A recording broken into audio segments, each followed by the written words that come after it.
Good evening, Kenton community. My name is Sabatino Samato. I am your superintendent, and this is your weekly connection. So, this evening, ladies and gentlemen, we have a very packed agenda, and I really want to get to what the objective is and the salient points that we'll hit just to give you an overview, and then we're going to go through each of these. This week will be very much me reading from some facts that I want you to be very familiar with by the end of this weekly connection. So first, I'm going to hit on four important points that I think are very important for our community to understand. Then I'm going to segue into our progress on testing in Kenton. We have some very exciting news there. And then we're going to finish the evening with some recognitions. So please bear with me. This is a lengthy update and there is a lot to cover. First, I want to focus on these four important points. And the topic on everybody's mind is where are we with returning as a district and to returning back to hybrid in-person instruction. Folks, a lot of you saw that message from the governor this past Monday, and I'm sure that the majority of people were as excited as I was to hear that even though we're under an orange zone, even if we were to go into a red zone, that the governor is looking at some different requirements for schools. Now, let's talk about that. The governor announced that on Monday that 20 to 30% testing over a month. Now, remember what we knew before. Before we knew that once we went into orange, that we had to shut down for 4 days. Then we had to complete 100% of testing before anybody could come back to the schools, if kids were going to come back to instruction. And then we had to complete a unique 25% per week for the month, a unique 25% each week. And then we could go back to schools. That's not what the governor said on Monday. His news, what I heard him say, was that they are looking, because of all the data, that COVID-19 is not schools are not super spreaders of COVID-19, that they have looked at the data as a state and they're coming out with new requirements for schools under orange and red zones. So some of the things that I heard him say was that he focused on the state would prioritize K through 8 and special instruction, and that it would focus on 20 to 30% depending on if we were in an orange or red zone. This is exciting, but the problem is school districts have not received the written guidance from the governor. And this is the first point that I really want to focus on. Remember, I said there were 4 points that I wanted to share with you. We have not received that written guidance yet. Folks, as a district, we cannot proceed with testing or our plan based on verbiage from that press conference. We just can't. Legally, we can't, as well as there are so many specifics that come with this under the pandemic. Now, I'm going to be very honest with you. As a district, we have really planned for many different scenarios. We took this week and we have fleshed that out. And we're waiting for the written guidance so that I can share with you exactly how we're proceeding, when we're proceeding. But it is still exciting news. But let me share some of the questions that I have. Why I need the written guidance. Why we need to look at it as a district. For example, will that testing requirement to reach that 20 to 30% threshold, does it need to carry out throughout the whole month? Can we find ways to do this testing right up front? I know that's probably the easiest question to answer, but we've planned for both scenarios, but I need to see this before we could do this. Will there be a different requirement for 9 through 12 than there is for K through 8? Will the state, here's the biggest one, do we still need to meet the 100% testing before we can even get into this? And then instead of 20 to 25 or 30% each week, because the governor did say we'll have the whole month to do that, but I really need to know, we really need to know as superintendents, do we have to complete this 100% before we can even come back? Will there be additional requirements on schools to open up? So, what will that guidance specifically lay out for the schools? And another big thing, under orange and red before, we had to exclude students that would not agree to the testing. Do we still need to follow that? I'm hoping what I felt from what he said on Monday, we that would not be a requirement. We wouldn't even need to have a unique 25%. I'm hopeful, but I need to see it in writing. We can only proceed once we get that guidance in writing. So we're still anxiously waiting. And this isn't a slam against our state government. They're doing everything that they can, folks. This is it's ever changing, and it is. There's so much to consider with rates going up, and I'm confident that they're working on getting us this guidance. We just need to be patient for a little bit longer. But it brings me to our second point. Getting students back to school has to be the priority. It has to be the priority. And points 2 and 3 that I'm making really kind of go together. Not only must it be the priority, we must have the realization that the evidence indicates that COVID 19 is not spreading it at high levels in K through 12 classrooms. Some research and data that I focused on in writing in the Weekly Connection, but I want to share with you tonight. Dr. Robert Redfield, CDC director, recently cited a growing body of data that shows that the virus is not spreading to a significant extent in grades K through 12 classrooms. And this is also supported by ongoing analysis from researchers at Brown University, combined with observational reports that the CDC has made. That's extremely important to understand, because I know that all of us are really anxious at this time. In Erie County, many parts of Erie County are in orange zones. We're worried about being in red zones. And then we're saying, well, what about the safety? Folks, the data shows our schools are safe. They're safe, not just Kenton. The research, even nationally, shows that our schools are safe, and it really shows that all the procedures that we're putting in place in schools make it even more safe. So I want you to feel confident with that. And I really want you to understand that we are always going to let the data point in the direction that we're going to go in as a district. So as soon as we get that guidance, I will be able to share timelines with you. I'll be able to diagnose that guidance with our team and really look at when we can bring everybody back. And I wish that I had more to be able to tell you this is the timeline today. Unfortunately, I can't, because we have to wait for that guidance. The good news is that we've really been meeting all week as school districts around Erie County, both actually Erie 1 and Erie 2 school districts. And we are really working together to have a timeline as close as we can together. Now, folks, all districts are unique, and all districts are going to face their unique set of challenges. But the news that I want to share with you is that we're all learning from each other. We're all trying to focus on a timeline together, because what we all do as school districts does ultimately affect other school districts, from staffing and families to their students and coming back. So we are, as much as we can, we will continue to work together, and we are working together. And that really is the succinct 4 points that I wanted you to understand. Waiting for guidance, okay? Getting to school, back to in-person instruction is the priority. Evidence indicates that schools are not super spreaders of COVID-19, and they're actually the opposite, the safest place for kids to be and staff to be. And school districts are working together throughout the region. So I will be coming to you with more. And folks, you need to be prepared that I know that we do weekly updates on Friday, but if I receive guidance in the beginning of next week, then I'll be coming out to you beforehand.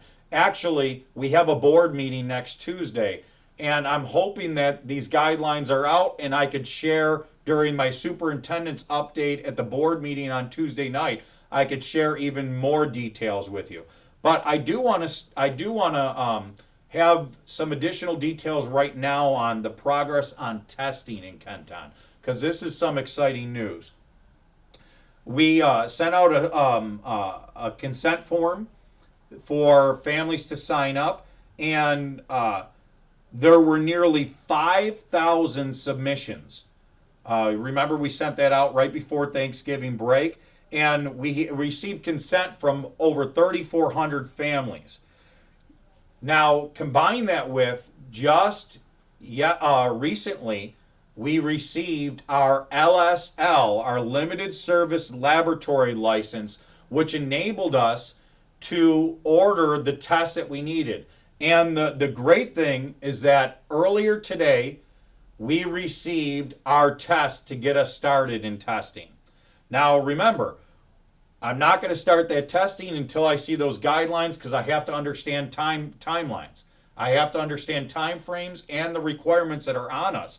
But I can tell you, because we received those tests, we're able to put, and remember some of those previous updates that I gave you. I talked about a CLIA number. We're able to put that CLIA number into effect and not only order those tests, but now we can apply to the electronic clinical laboratories reporting system known as ECLAIRS through the New York State Department of Health. We've been told that that takes anywhere from 3 to 5 days to be able to get access to that. We need access to that system because every day that we're testing, we have to be able to upload our test results into that system daily. Okay, so we're making great progress there. And we will begin all testing. All test results, positive and negative, have to go into that Eclair system. And we will have for you next week video demonstrations of our actual students that will be doing some of the testing, and we'll bring you through that as we get that testing. If we've not received guidance by the time that we have the board meeting, folks, then let's say we receive the guidance on Wednesday, then I may even do a special video announcement midweek. So we're all kind of dependent right now on this guidance. And I just want to finish with this comment about testing. I'm very happy through the region for any of our smaller institutions, our private and parochial schools that have been able to accomplish their testing in Erie County, and that small scale testing. But please understand, there are many different challenges that face a large school system like Kenton.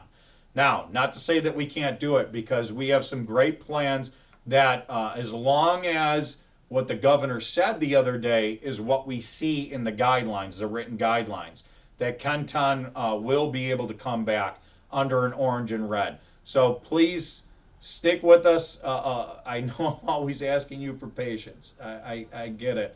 But please continue to be patient. And as we see those guidelines, then we will make some announcements as to how we are going to proceed and when we are going to proceed. Folks, I can guarantee you this, it's not going to be this Monday. Remember, I always said, and I've been saying, that I will tell you on Friday for at least a week in advance, okay?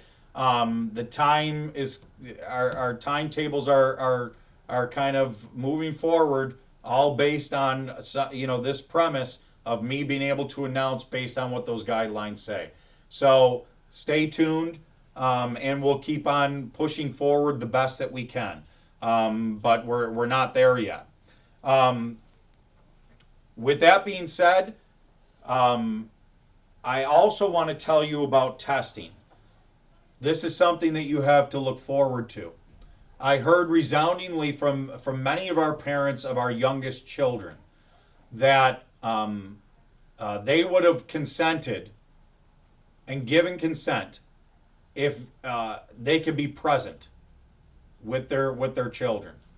I could tell you that we have plans. Now, once again, it's going to be based on the guidelines, but our new plans moving forward that I will announce to you when we have those guidelines in our hands as long as they are what the governor said the other day, we have plans to enable parents to be present for testing of our youngest students, okay, moving forward throughout that month in duration. So I want you to take a deep sigh of relief. Some parents that was really something that was hanging up and or being the hang up for them in giving the consent, that we have figured out some new plans. Folks, this is fluid. We're always trying to get better. We're always trying to make the best plans that we can, and I guarantee you that they'll even continue to morph over the weekend and over the next several days. We are working around the clock. I just need those guidelines. And once I have those guidelines, I will be able to share with you in writing what the Kenton plan fully is. But remember those 4 priorities that I shared with you, those 4 real big ideas in the beginning of this connection. Tonight, I want to finish with our recognitions. And we've taken a little bit of a break from our recognitions, but we have some very important recognitions to share. Our first recognition is Coach Todd Marquardt. The Buffalo News recently recognized Coach Marquardt for all of his dedication to Kenton over the years. He is retiring as the Kenmore West boys soccer coach after 31 seasons. His coaching career recently included 3 years of coaching at Kenmore East Bowling, and he even won the Section 6. His bowling team won the Section 6 Class B championship last year. And a few quotes that I want to share with you. Coach Marquardt has delivered a consistent message over 31 seasons to his players, shared by Athletic Director Brett Banker. He stood for integrity, ethics, and fair play. He cultivated a culture of family first, and his athletes learned a lot from him, and they will keep that with them all of their lives. Coach Marquardt actually said, the word coach is a pretty powerful word. I've cherished it. I've tried to be a role model. I'll just miss the relationships with the kids and seeing them in the community being quality citizens. It's been a great ride. I've made a lot of friends, and they've made me what I am today. It's a two-way street. And that really defines Coach is hanging up his, coming to the end of his coaching career. I'll tell you, folks, my wife had Coach Marquardt as her coach 30 years ago. And she shared with me he's one of the best coaches that she's ever had. Coach Marquardt is really the example of what Kenton has to offer. And Coach Marquardt, thank you for all of your dedication for all these years. You are really a class act, a quality educator, and really exemplify all of our great Kenton educators. Hats off to you on a really distinguished and excellent career. Another recognition this evening are Kenmore West girls cross country. They earned the Niagara Frontier League Sportsmanship Award for the fall season. Student board member Kendall Brock earned an individual sportsman award. And this is really the best. And it goes to what Coach Marquardt preached and what he stood for as a coach. And these two coaches really talking about what it really means to be great sports and sportsmanship. Coach Medor and Coach Panapinto. Really just top-notch coaches, really showing the way and paving the way for this team. Really congratulations to that Kenmore West High School girls cross-country team. You are the best of what Kenton has to offer. And this is really one of the most important awards that any team could receive. And coaches, we're so proud of you. We really feel honored to have you part of our team. It brings us to the end. We're in December. Folks, I wish that I could share the exact timeline with you. I can't. We are striving, in our priorities that I even shared those 4 keys that we're all working towards. Please be patient. Please be safe.